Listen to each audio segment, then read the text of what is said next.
You're listening to the Worthy for 30 podcast. I'm your host, Eric Tash.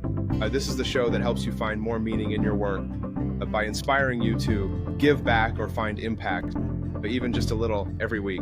Each episode, I sit down with leaders, founders, and change makers who prove that ambition and impact can and should coexist. And they share the moments that shape them, the lessons that move them, the why and the how behind their journey, and the small actions that create outsized change. Thanks for being here. Let's get into it.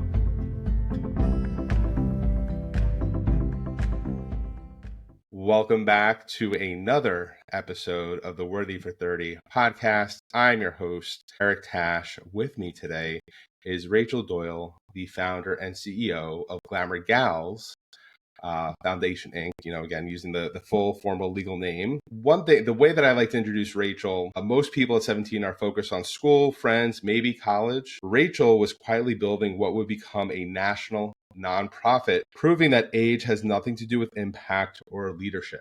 And we're going to get into the why and the how, since Rachel started Glamour Gals in earnest at the age of 17. Welcome to the show, Rachel. Thank you so much for having me. Absolutely. So, one, I saw that you had a very eventful past weekend on social media. Again, if you're following, and you will be following Rachel and Glamour Gals on social media, I will make sure of it. Before we get into this past weekend, give us an understanding of Glamour Gals. Well, I love the introduction. You're hired, Eric, by the way. You can be my PR team. That's a lovely Perfect. Introduction. I created Glamour Gals out of a really personal journey when I was a teen. And I started it in honor of my own grandmother who had passed away in a senior home. And I wanted to do something that honored her and her memory. And I always loved fashion and beauty and makeup. And I thought, why not take the things that I loved and make people smile with them? And being someone who's always drawn to service, I sort of put those two things together, and the idea of going into my local senior home and spending time with the women there, which, by the way, the statistics share that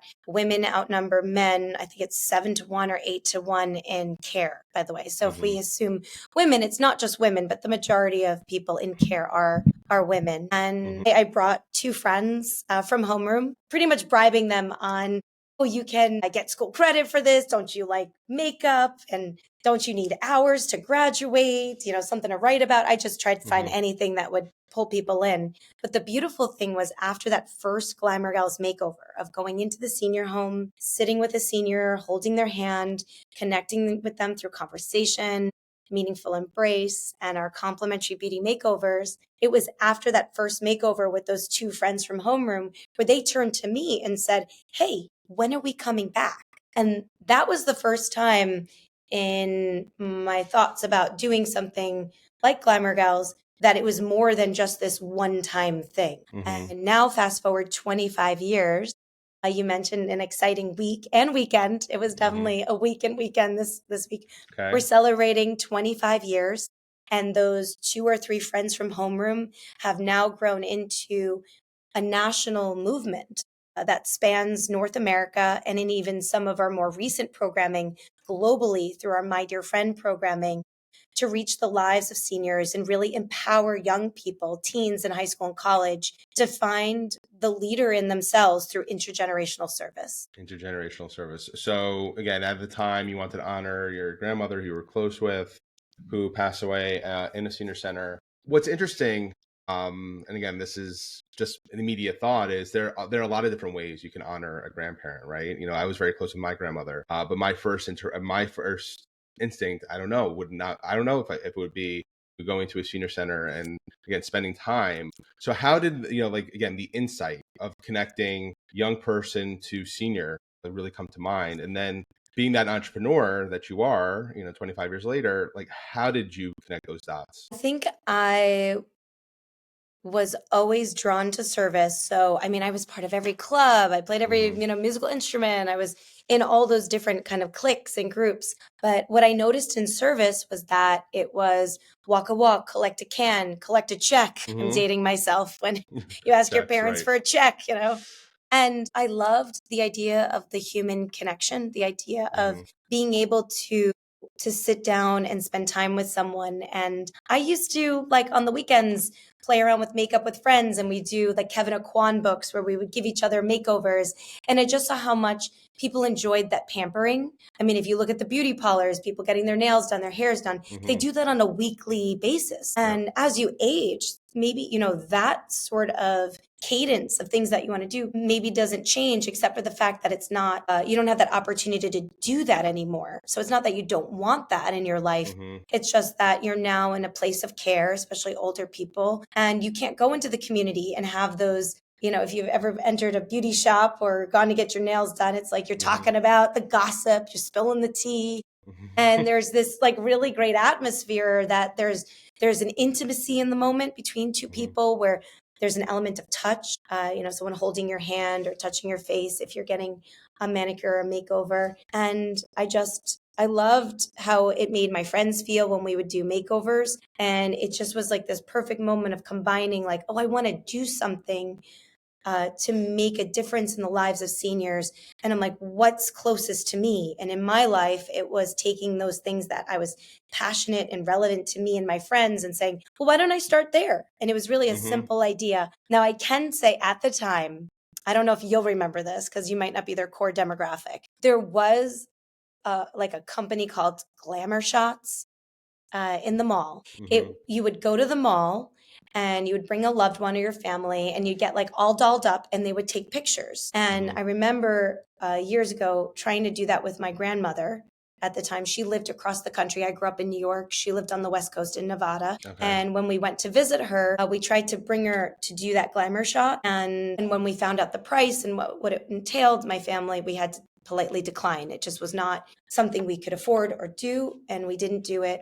But I did think back to, wow, it would have been really nice to have that moment with a loved one where we get dolled up and we took a picture to remember that moment. So we have this tangible memory to share. Thinking about how I would love Glamour Gals to be, I thought, oh, how fun would it be to get together to pamper someone and then snap a picture. And at the time, there was a company called Polaroid still in existence.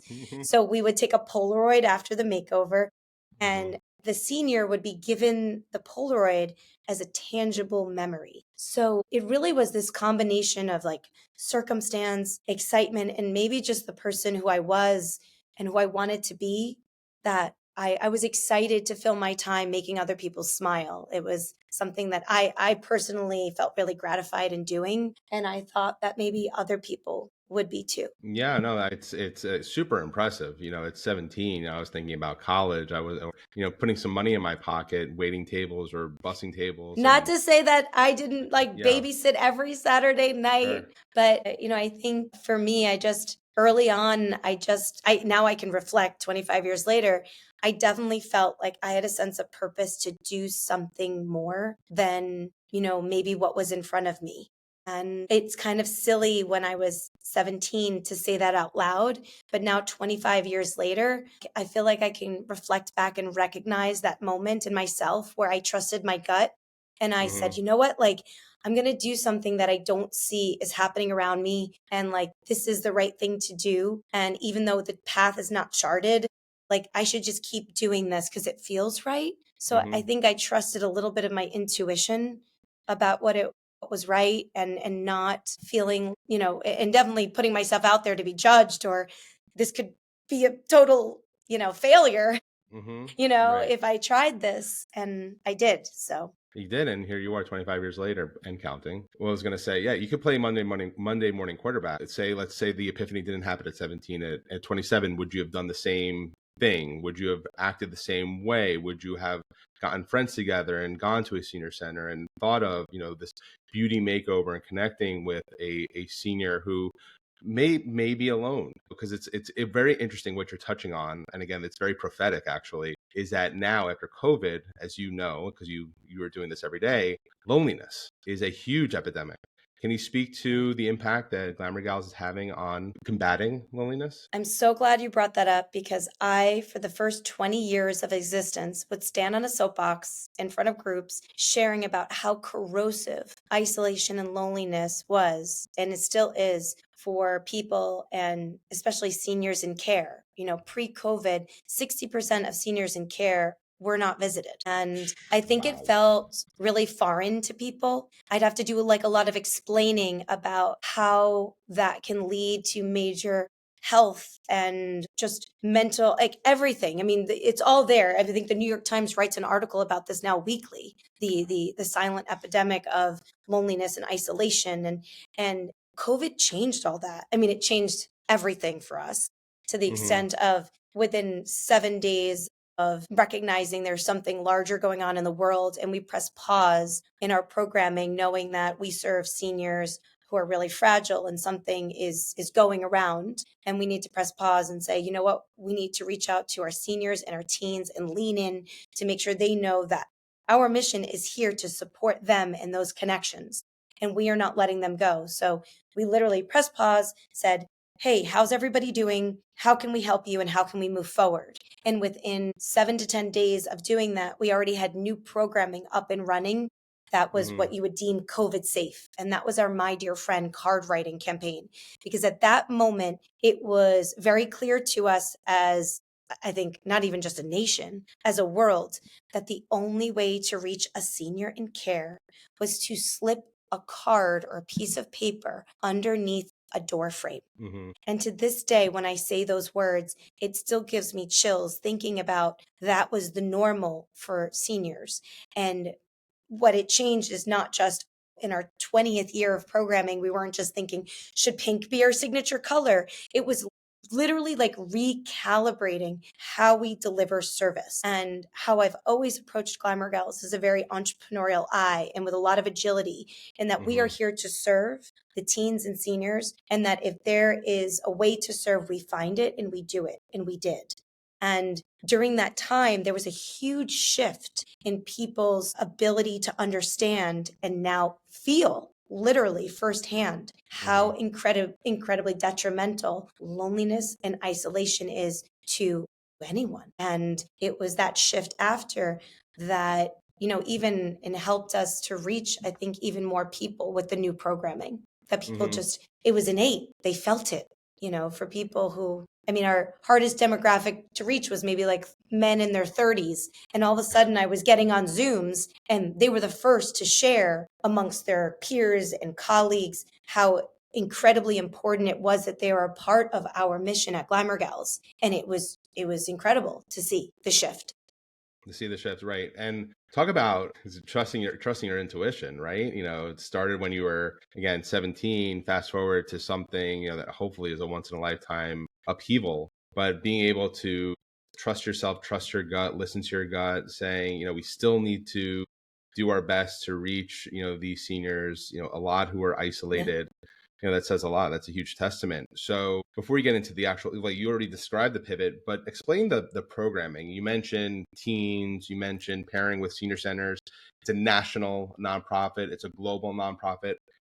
What's the structure? What does the structure look like? So our program, the heart and core of our program, are Mm-hmm. teen volunteer chapters in high school and college who provide ongoing visits in senior care facilities, assisted living, dementia units in their local communities to provide a conversation, companionship, and our Mm-hmm. signature program of complimentary beauty makeovers. And that is really, last part is really important, because if you have nothing else to say to someone who is decades older than you, you can fall back on, what color would you like your nails painted, and let it go Mm-hmm. from there. So makeup becomes a tool for conversation and connection, just like an artist uses a paintbrush. You have the human creativity and connection element, but it's facilitated by the beauty makeover and that Mm-hmm. experience together. What distinguishes ourselves as what I think a really powerful leadership model is that we have a framework that it lays the foundation for all of this intergenerational service that allows us to train, mentor, and recognize intergenerational service, and the transformative skills that young people learn through these ongoing experiences and touch points with another generation. They reflect on these experiences in online journals. They are tracking their service hours for school credit, for future scholarships, to apply for LinkedIn or recommendation letters. So intergenerational service becomes the currency for a student to realize personal transformation. So those social skills of just literally putting down your phone and looking someone in the eyes and having a conversation, to then their academic success, translating those service hours into scholarships, LinkedIn references, or even what to say in your first interview for an after school job or internship. Right. And then the last is ultimate, career possibilities, because there's an incredible community that we've built over the past 2 decades with Glamour Gals, and through our service, our alumni network, and even our leadership events and trainings online or in person. It allows young people who have never been maybe part of a dynamic community or would have access to otherwise incredible people in the Glamour Gals community to have that opportunity to connect. So I love to say there's this beautiful, kind of like, if you look at like an infinity sign, and you have the teens or the young people in high school and college going into the senior homes, doing this service, being challenged in small and big moments, those human interactions are like, hey, not everything goes as planned. That's life. But then we provide the support and they come back to us with feedback and reflections. And then we say, great, go and do it again next month, again and again and again. And that's where I see the true transformation, not only in the communities that they are impacting, but them personally, individually. Absolutely. And we'll get to that in a second. Let's use an example. So I'm a rising senior at Baldwin High School on the South Shore of Long Island. And I want to know about or learn about Glamour Gals. How would Glamour Gals come across my desk in that scenario? Well, I'm assuming you're on social, so you might see a TikTok or an Instagram post or a story. Or what's really fun is these days, because we are 2 decades old, we have an incredible alumni network where we're like, oh, my cousin was involved in this in California. And that's the beauty of technology, and something that we as an organization from the very beginning have leaned into technology. My first, office was literally a splash page online. A website back then would be like, back in 2000, you'd call it a splash page with an AOL email address. That crashed when we were on the CBS Early Show. And then as we gathered volunteers and leaders, I know you see that reflection. It was when the internet sounded like that's how you got on the internet back then. Yes, dial-up. And then as we grew and there was more than just the volunteers, I would gather them on conference calls. So from the beginning, although we are all about building human connections through community building and intergenerational service, we lean on technology as a way to be efficient and to scale our work. So back then it was, you'd find us in a teen magazine. You'd open up the pages of any major teen magazine and read about Glamour Gals. But these days you'll find us online. And actually, one of my council members, she was getting her hair done at the beauty parlor this weekend, and she wore one of our merch items. And it was either the person cutting her hair or the person washing her hair said, oh my goodness, Glamour Gals, I volunteered at Half Hollow Hills West. That's on Long Island, so you know. Long Island, yes. Long Island. Yes, they're like, I was a volunteer at Glamour Gals. So, we've got some street cred, which is kind of fun. But if not, you go to glamourgals.org. And it's got all the information you need, and you can click through to chapters or get involved. And our door swings very wide open to be inclusive to anyone who is passionate about our mission. Excellent. And I'll include those in the show notes, where to find Glamour Gals and learn more. And maybe you want to start a chapter, or maybe you want to join a chapter in your neighborhood. There are 3 legs, I think, and correct me if I'm wrong, to the Glamour Gals stool. You have the teens and the college students. You have the senior centers. And I would think, because again, yes, it's a nonprofit, but you still need money to operate. Can you explain those other 2, let's say, the other 2 parts of that stool? So like senior centers, if I own a private or public backed a senior center, again, how would I be chosen for a chapter to visit me? So again, I go back to our holy grail of our glamourgals.org website. So you can actually click on senior homes and opt into our programming. We really love building out that database, because that way, as we get demand from the teen side or the young volunteer side, it doesn't become a cold call for them. We can provide links to senior homes or networks of senior homes that want to have visitors and young visitors in their homes. So there's that opportunity to provide a resource for young people who don't want to just, who need the help to get started. Not Sure. everybody's a born leader, and we understand that. And we spend a lot of time on what I call the on-ramp to building out the creation of a Glamour Gals chapter before you're even official. We have resources that we can provide to young people, because I like to say we're not your parent and your teacher, we're your best friend and biggest advocate. So we're here to make you shine and help you through all the challenges. Now, those senior homes can opt in. They can opt in for visits. And if visits aren't possible with a local chapter, they can start with our My Dear Friend cards. And I love that, because the card writing program that I mentioned was started as kind of like a Band-Aid during COVID. Became so successful and so powerful for us to connect, not only during a time where there was 100% social isolation for most people in the world.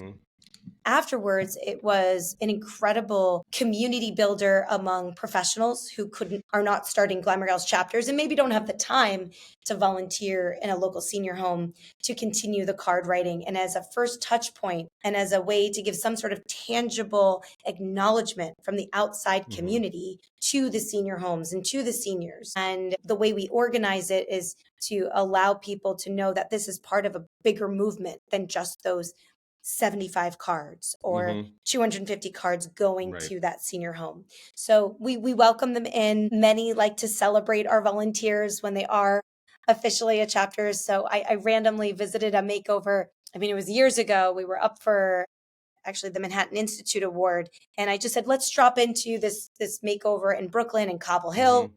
And it just so happens that particular one, I had no idea. The senior home had organized superlatives for the seniors and the teens involved. And they were giving out superlatives at the end. It was in May. So giving out most chatty, most volunteer hours. And it was just like a fun, organic thing. And the reason why I mentioned that is that the framework we've built for Glamour Gals, it has the foundation and the structure as for support, but it allows the senior homes and the teens who lead the chapters to bring their own element of creativity and to leave their mark or their legacy on their chapter that makes the most sense for their community. So in that particular one, it was the senior home wanting to add on to the Glamour Gals makeover experience the superlative award session in the activities room that day. And that's just one example of how you create a framework that gives people enough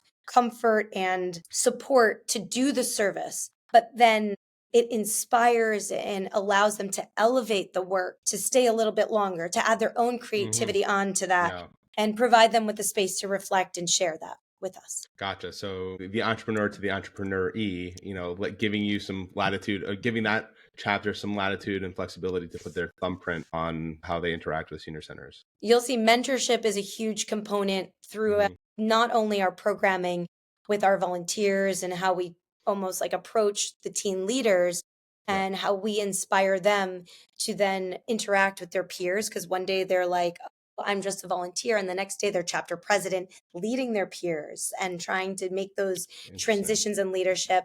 But we love to reflect and take those, how we inspire and organize our volunteers, and do it with our donor communities, with our supporters, and how we approach even the professionals that volunteer with us in that same right. You mentioned all the events we had this week. Yes. Literally, we launched this really cool event called Bold Kindness, and it was sort of like leading your career, early career or career transitions with authenticity. And it was through the lens of really accomplished beauty and fashion executive talents.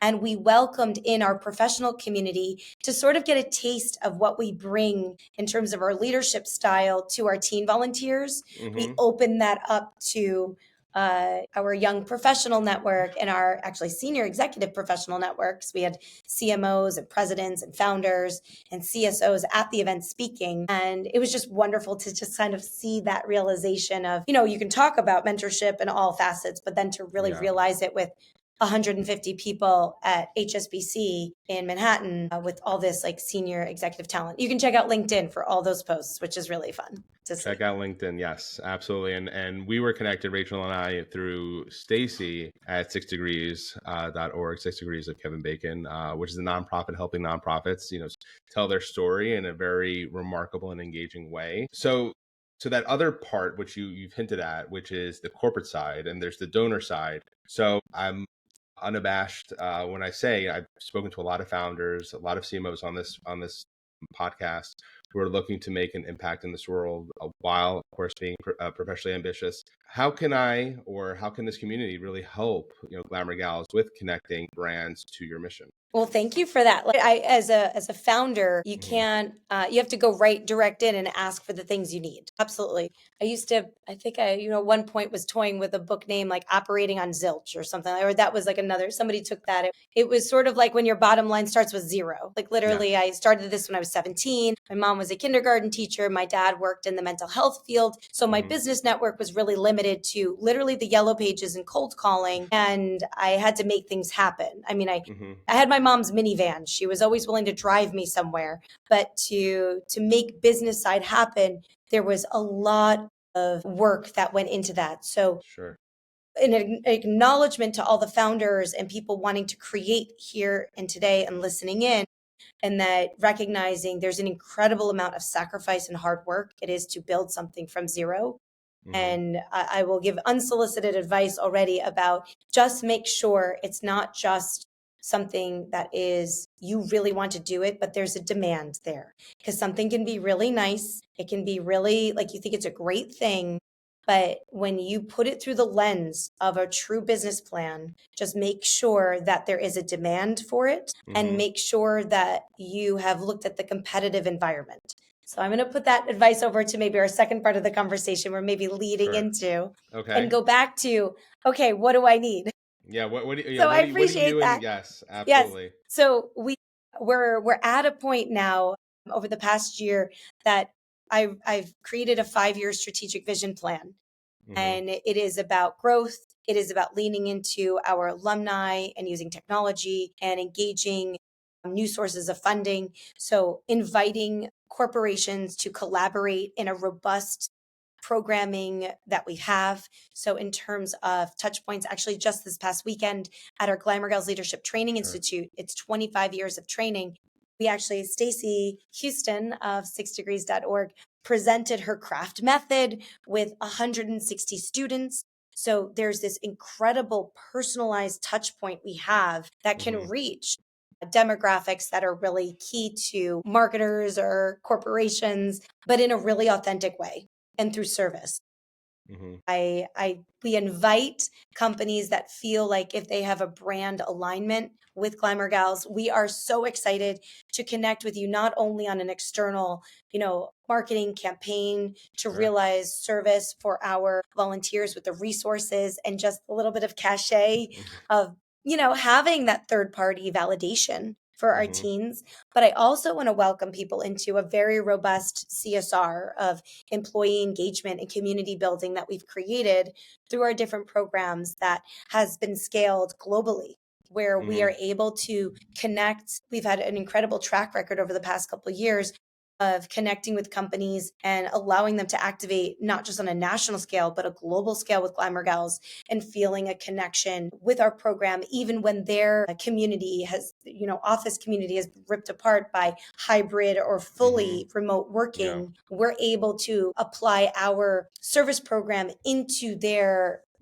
corporate environments and bring their colleagues back together through the Glamour Gals service. So we are looking for corporate partners. We are looking for foundation funders as we realize the operational part of this 5-year vision plan to go from 150 chapters to maybe 250. There is a realistic shift in resources and structure that needs to happen at Glamour Gals. But what I'm really excited about is that, I'm not just like, oh, I want to hire 20 more people, although I'd love to be an employer of many people to engage them because we're a human-centered organization. The entrepreneur and business person in me is that this is an inflection point to really lean into AI and technology as a way to scale in a really efficient and effective way the human part of our programming. Yes, So absolutely. inviting technology into our conversation too, which most people don't think about. Technology partners and Glamour Gals is going hand in hand, but I see it as a huge foundational shift for us in terms of like how we're going to get to the next step is leaning into a little bit of the terrifying AI tech worlds and really taking where we can be and using that to be the most efficient we can as an NGO. Absolutely. And again, AI, there are two sides, I think right now, maybe three sides of, what's going to happen, as it impacts, the human workforce. What's interesting is that you've said efficiency a couple of times during our conversation, and not in a bad way, but in a good way. Because like, again, if I'm listening to this as a brand founder or CMO, it sounds like, and correct me if I'm wrong, Rachel, that, there's some off the shelf programming that you can easily execute. And then there's off the shelf programming that you can mold into your own, specifically for your employee base, to get, again, if the objective is to do CSR, but not CSR to check the box, and you want to get your employees involved, you and your team are consultative and can perhaps help create what that sort of quote unquote bespoke campaign or execution looks like. Absolutely. You hit it on the head. I love the idea. What's really exciting is some of our past brand partners, they've actually come to us and said, could we make this a 3-year thing? And what I love is that when I go into collaborating with brands or organizations, we not only bring authentic storytelling because we just have, I talked about those reflective journals. We have 10,000 over 10,000 reflective journals of young people. I didn't tell them they have to write a journal about their experience. They are choosing to reflect on this experience. So there is just this incredible richness to the stories we can share with brands on a national and a global scale. And that's through our programming, but then in terms of their own community building, literally right at their conference room table, is this ability to activate their teams in service that feels so easy that they come back to the CMO or whoever's leading it, whatever wonderful volunteer colleague took on that part of the extra work that people have to do to engage us, which we make it really, I love to say, turnkey, that I love to say you need to anticipate someone saying to you, oh, this is so easy and I love this. By the way, can I get my daughter's Girl Scout troop involved? My son needs service hours. My mom is in a senior home. Wait a minute. Are we doing something for Valentine's Day? Because I was thinking this could, like, what's beautiful is that what we give them is picked up by their people and it's really driven from within. And I think any organizational relationship that I've had success with, Glamour Gals collaborating with, is that ability for that other company to realize when their employees want to pick up what they've provided and they listen to the employees' feedback and excitement about our programming, and then they let them be the driver. And that's created just really wonderful, what I call it, like 360 relationships, where it's not just an event one and done.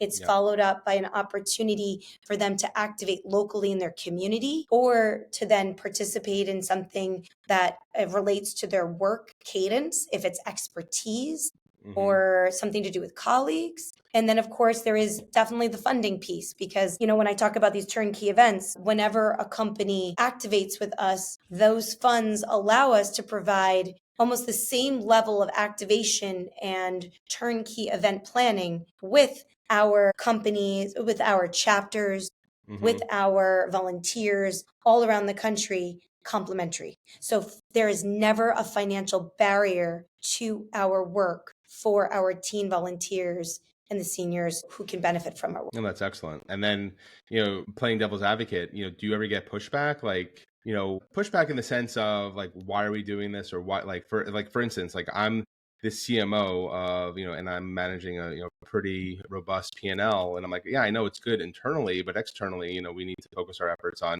gaining customers and getting people who already bought our product or service to repeat. So how do you help them balance, that what's good for your employees or good for the brand, for the business is also good for the external aspect of the brand? or the business. Absolutely. And I think it's our approach, which is you have to provide people with opportunities and experiences that are relevant to what they need to do, make it turnkey and easy. I always like to joke. I said, I want to hand you something that doesn't become the agenda point that you have to keep moving to the next meeting because it's too complicated to execute on. And your first one always has to be the simplest, start small and then, realize that success and have the hunger come from within. So very early on, anybody who engages with us ends up seeing, oh, wait a minute, I had no idea Tom down the hall is like so into this. He surprised me, but like Rachel, they're already asking for, I said, we got you, we have, and we create plans that are really relevant. As someone who's built something from nothing pretty much, I know that being able to provide opportunities and spaces for relevant activations, meaningful activations, and then being able to kind of think one step beyond that. So when the demand from your teams come in, you're not scrambling. So I think it's just the way we approach things. It's a very collaborative approach. It's about ultimately building that community because I think at the end of the day, anybody who's a marketer or who is trying to create these types of programming ultimately wants to impact their company culture. They want to realize it through, the manifestation of those amazing photos and videos and storytelling, not only for us as an organization that they're making an impact for, but also internally for their own companies and seeing the faces of their colleagues and friends enjoying something. And, it's like they want to show up to work. They want to be around that conference room table. And if it's service that's inviting people back to the conference room table to then continue their day at work in the office, then I think that's a great gateway into that. I know. Definitely think it's a great gateway into that. I think what's also interesting, and maybe you're already thinking about this, you and your team, as you continue to work with brand partners and corporate sponsors, that want to get involved, working with, the HR departments to understand the correlated impact of work and service. Because maybe the company A that is working with Glamour Gals on a 360 approach is seeing 50% more retention, 100% more happiness. Earnings per share is up. Again, I know that's causation versus correlation, but just I think it's I don't know if people ever use this as a test, but you might send out a mass email and I still get the personal responses. And if you send out a mass email and all of a sudden the first couple ones are people are responding very personally to it, you're like, that's really special that people take the time to tell you something meaningful in their lives. They want to share with you from that. It's the anecdotal storytelling that comes from acknowledgement. We definitely use surveys. We have metrics that we build into some of our programming that can help create a little bit of healthy competition in service and engagement that works right into a little bit of, listen, a sales team, they can be the competitive set. Oh, and we have a way of inviting people. I think that's also something I can personally attest to is that I love, and I think I'm really great at connecting people in a really relevant way and finding out what, starting those conversations with how do you define success right out of the gate? You might be just coming to engage your employees in a Glamour Gals makeover experience, in a card writing experience, through our mentorship and leadership programming. But my first question is usually, how are you defining success in this quarter, for this year? My goal is let's win an award together, at the end of the year and have that, because listen, we can be friends too along the way, but a lot of times this is wrapped up in their professional careers. And what I love to see is when somebody can even be promoted from doing our work. And these are all, I'm listing out things that literally have brought people who have gone into the workforce out of college and within the first month gone from just seeing the managing director or the CEO on a screen with 2,000 other people to literally being invited into their office to talk about Glamour Gals and the service experience. And that sort of access to C-suite leadership, or using service as a way to promote or define your career or engage with a client or a colleague. There are really smart ways to use service to actually, enhance or personally advance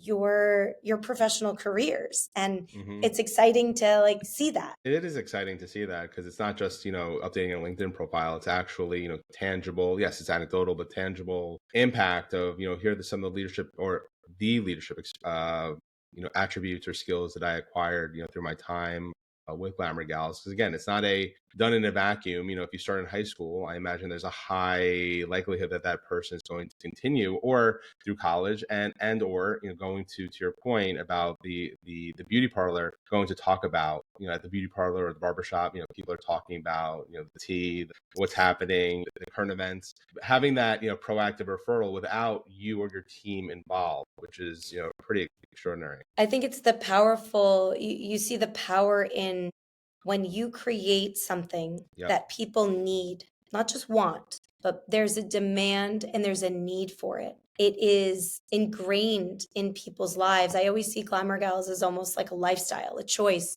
It's, as Loretta Lynch said this past weekend, it's a choice to be kind. And it's a choice for us to build a community around nurturing each other in our work, in our personal lives, in our professional lives. And when we welcome people into this community, they are able to really identify and see these experiences are rooted in, local human connections that are meaningful to not just the teens and the seniors. It's a program that parents and everyone in between love to love. It's their the Glamour Gals experience goes beyond the chapter, I can say, the last 25 years. And we've built in the opportunity and touch points for people to join us. Now, actually, we're starting a middle school program that has a little bit more of a framework this next year. And then we go through high school, we go through college, and then we are with them in their early career. We have advisory council and executive council. And even now I'm excited to say in the past, we've had volunteers join our board of directors. So the true leadership of our organization has been influenced even by, actually, we have an alumna and one of my past interns on our board of directors. So there's leadership opportunities at the organization in addition to being on staff with us. So we welcome people in at all stages of their life. And it's a program that you can grow old with, and you can find opportunities, to come in and out of. And, we operate in a way that's agile enough to allow people to sometimes take the time to step back for however many years, and then all of a sudden come back to us and say, oh my goodness, I did this in high school and now I work at Capital One and I'd love to get my team involved. It's just a really exciting time to be in this work, to have seen what you can build from literally. I remember my first, and you talk about the business side of things, the first deposit in that bank account in Comac, New York was a $500 check from a contest I won from 17 magazine that was sponsored by Fashion Bug. It was the Fashion Bug Community Cool. And I wrote 100 words and submitted it to the magazine.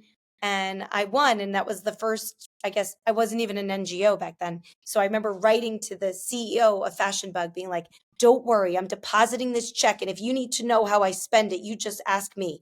I'll show you the bank ledger. So even back then, there was an accountability for that. And it wasn't until actually college that I incorporated as an NGO and put the social structure was then outfitted in multiple business plans to really say, if you want to make a true impact, there has to be an organization and a framework that can allow you to scale and be able to have a staff, to be able to afford, operating budget. And to do that, like, it takes resources and dollars.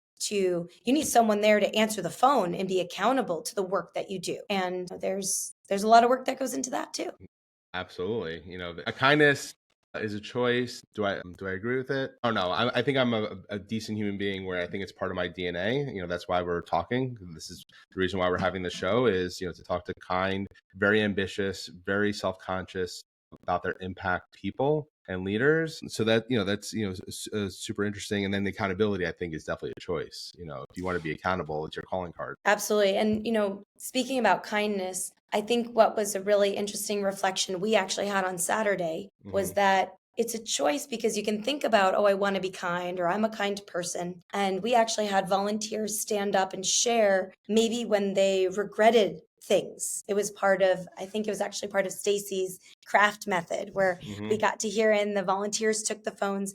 And it was really poignant to hear our volunteers, who by nature, I mean, they're incredible, dynamic individuals. Like, just the fact that they do this service on Saturdays or after school and take their free time to think of others and go into a senior home. Even they could reflect and say, you know what, there was this opportunity where somebody dropped something on the sidewalk and I was hesitating because I thought someone else would do it, and nobody else went and helped this person. And I wish I had helped them sooner. Like, I didn't hesitate to be the first kind person to do that.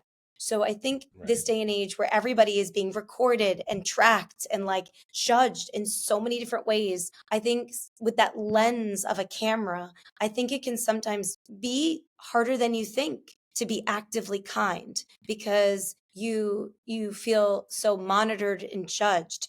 But I think that by repeating it on spaces like this, and letting people know that there is a space to, put yourself out there in moments where you might be the only one doing it, and trusting your intuition, and knowing that the baseline for kindness is always the right baseline to have, and that helping someone is always a good thing. We can't say it enough these days, I think. We can't say it enough. I think that's a great place to stop this one of many conversations, like Glamour Gals. It's not like one event you're going to do. You're going to do multiple events, and you're going to figure out, how can I help Rachel and her team? Like, I'm thinking like immediately of Aria Finger, who's Reid Hoffman's chief of staff, who's previously the CEO of DoSomething.org. Like, she's definitely a person that I want to say, hey, I just spoke with Rachel. You need to talk to her because of what you did at Do Something.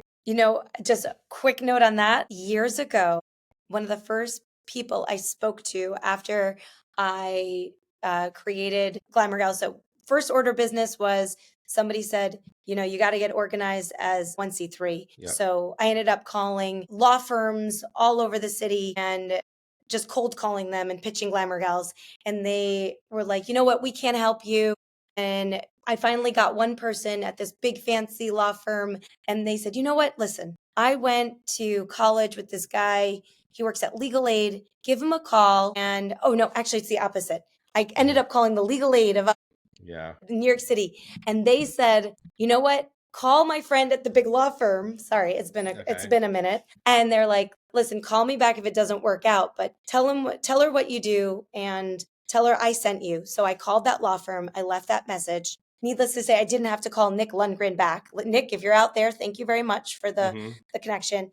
But Rose Cobb picked up the phone, and she became my official first pro bono lawyer at Patterson, Belknap, Webb and Tyler. She used to joke that her two clients were the Guggenheim and Glamour Gals to make it happen. But also around that time, someone else said another great piece of advice, and that was Nancy Loveland. And she was the creator of Do Something, right? Because before that, she was at Dress for Success. Yes. Somebody put me on the phone with her, and Nancy said to me, Rachel, don't quit college, because people were saying, oh, like, create this business or create this organization. She's like, you stay in school. And she's like, get a trademark. And I remember that was like the first conversation I had with Nancy Loveland when she was making her shift, literally and actually she's the one who wrote the book. I think it was Operating on Zilch.